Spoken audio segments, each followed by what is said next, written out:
in color, the continuing story of Peyton Place.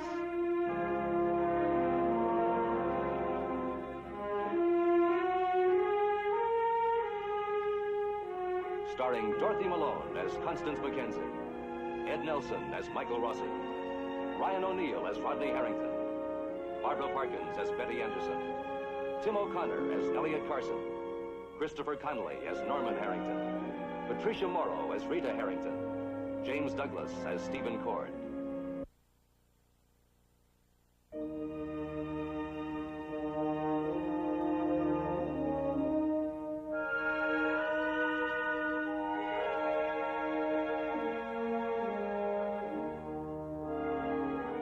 Special delivery to a law office in Peyton Place from the Blaine Detective Agency, New York City, New York.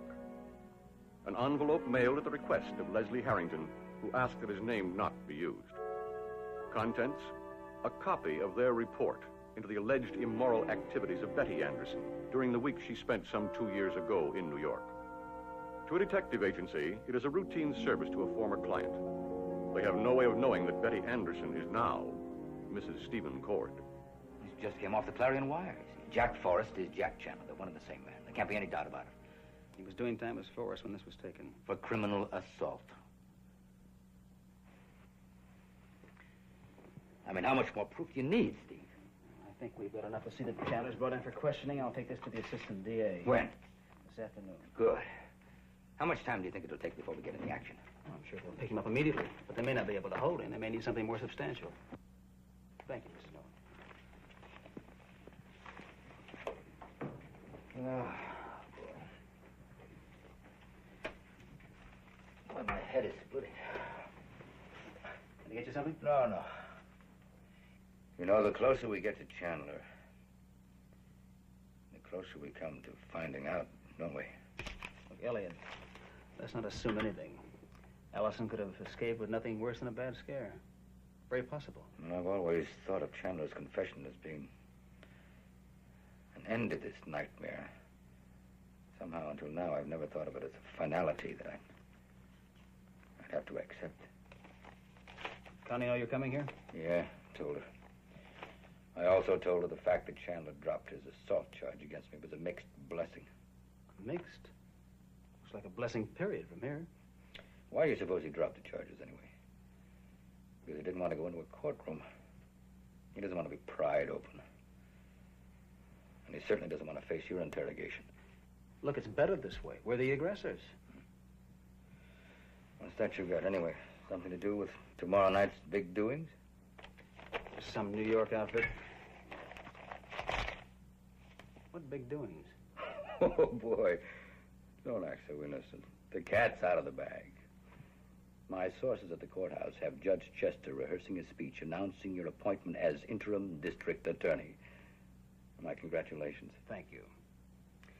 Did your sources say where all this is going to take place? Oh, they're very thorough. At a small but very exclusive dinner party hosted by your grandfather in your honor. I've been invited myself in my professional capacity. I hope I haven't told you anything that you shouldn't know. Because you surprise very convincingly. Another question to ask you. I mean, I don't want to ask anybody anything right now, anyway, but I'm a working newspaper man, so do you have any comment to make on all this political stuff? No. Betty must be pretty proud of you. It can be a great political asset to have a pretty wife. Why don't you call her and let me ask her what her reaction is? Elliot, you'll have to excuse me. I've got a busy day. My calendar's crammed full with appointments. Well, don't let get you too busy to forget your promise. To go down to the DA and have him issue a warrant for Jack Chandler. No, I have it in mind. Okay. See you, Steve.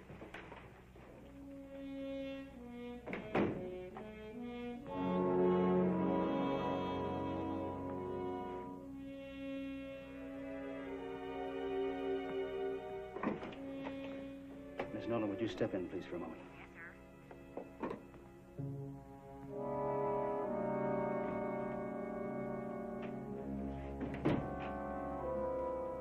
Would you, call the airport and see if you can book me on a 2 p.m. flight to New York? I'll probably be back tonight.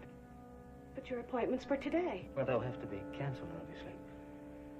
But not before you make my reservation. Yes, Mr. Cord. Will you be going home first to change? No, I'll leave from here. Yes, sir.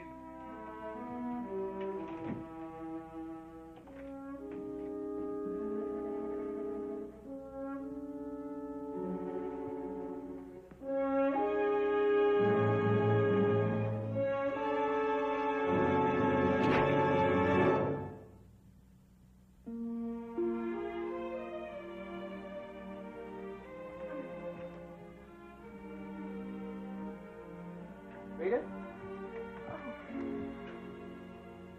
Hello. Hi. Rachel, who is it? It's Dr. Rossi, Rita. May I come in? Oh, sorry. Oh. It's all right. Well, I didn't know you stopped by here to help out. Just until Rita's mother comes. Oh.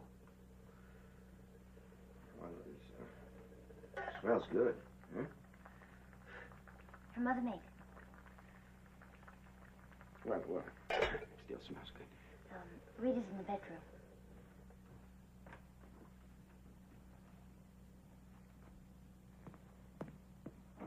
Oh, hello, Rita. Were we expecting you? Well, it's just kind of a sneak attack, really. Just to make sure you were following my orders. With all the top sergeants around here, there's not much else I can do. Yeah, I guess not. Well, how are you feeling? Stuffed. Rachel's as bad as Mom. They both think the road to recovery is paved Yeah. with food. I didn't know she was here helping you. How long she been coming here? Oh, just off and on. Any reason she shouldn't? I said any reason she shouldn't? Well, now, you just pay attention to your do's and your don'ts, and you'll be getting out of here pretty soon. Well, as one of the don'ts, Rachel, would you rather she didn't stay here and help out? Make sure that you take your medicine on schedule, and I'll come back in from time to time. See you. Why are you upset with Rachel? Eat your lunch.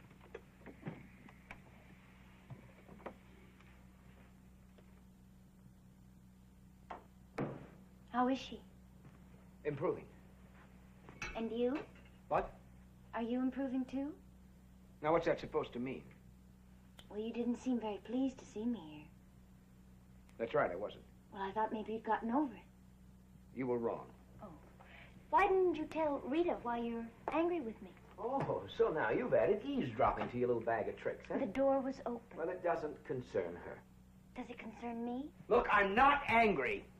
Just disappointed. Well, just try fed up. Why? Because you think I'm trying to defy you by staying with Mr. and Mrs. Carson? Oh, so that's why you're staying, huh? To defy me. No, but that's the way you're acting. Well, you're wrong again. Think I'm doing things just to annoy you. Now, look. I tried to tell you why I thought it was important for you to leave. For my own good. Yes, and everyone else's. I know why you want me to go away. Chandler. No, not Chandler. Not Yes, that's Chandler. why. No. He wants you. That's why. He'll step on anyone to get to you. Carson or Rita or anyone that tries to be your friend. Are you my friend? Look, don't you realize, doesn't it even matter to you what you're doing to people that care for you? Why can't you say it? Look, you're spoiled.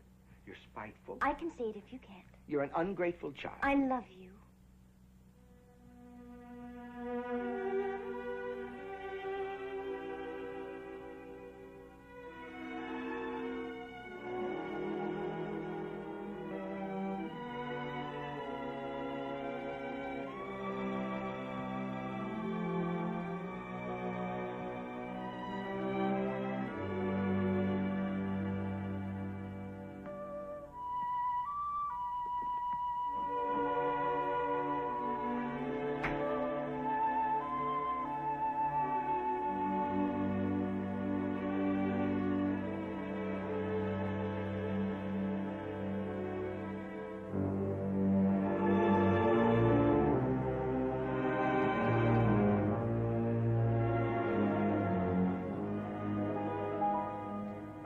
Time, Grandfather. I've got to get back to work. Well, thanks for coming with me. Rodney, I trust you received your invitation to the birthday party I'm giving for Stephen? Bingo. And you're phoning in your regrets. You're right again. I shanghaied you to try to change your mind. You're wasting your gas, Grandfather. Rodney, Stephen has a lot to live down. So do most of the people in the world. Most of the people aren't aiming at a political career. So those rumors are true that have been floating up and down the wharf. The unfortunate circumstances of Stephen's birth could damage that career. On the other hand, they could be turned to an advantage. Well, you're just the man who can do it. I need your help. Well, then let me drop a couple of dollars into his campaign chest, all right? Oh, Rodney, don't be deliberately naive. Your absence from that party will just remind people of the rift in the family. They don't need me to remind them. Jealous? Of Stephen? Of his ambition and drive. Hate to disappoint your grandfather, but I wish him luck. Suppose I can write that on the back of a birthday card. Because if you said it face to face, it wouldn't sound convincing? Stephen and I don't like each other, but we have an edge. We admit it. Rodney, we're a family. There's nothing more important than keeping it together. You know, my father has sung that same song for every underhanded thing he's ever done in his whole life. He's coming. Well, then he's a bigger hypocrite than I thought. Bigger than me? Well, you do everything on a large scale. Then your answer is no. It was the last time I looked.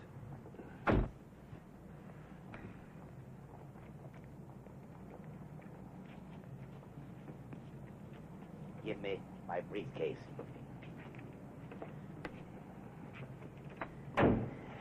I won't be long, Rodney. I thought we'd already exhausted this conversation. Huh? Ah, Betty. Did you give Stephen my message? He's gone to New York. Rather sudden, wasn't it? He has a great deal to do these days, Mr. Peyton, thanks to you. Yes, of course. Betty, Rodney isn't planning to attend the birthday party I'm giving for Stephen. I've done the best I could. Perhaps you could be more persuasive. Excuse me. Forget it.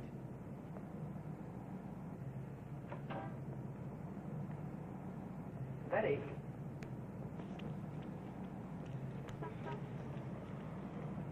What's wrong? Well, Stephen might find out about that report. It could be used against him to hurt him. You mean he doesn't know about it? I'm not sure. Betty, you better tell him before he finds out. Rod, how can I? You want him to read it? You want those cold, black words to hit him in the face? Now, you know Stephen. That didn't happen to you. Well, no, but Well, why not? I don't know.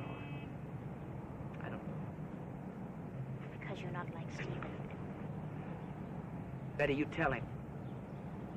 You tell him as soon as he gets here, as soon as you talk to him, whether he's found out about it or not.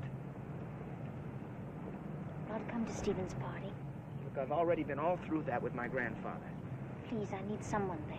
Not me. Anyone but me. You. I need you there. Rod, please.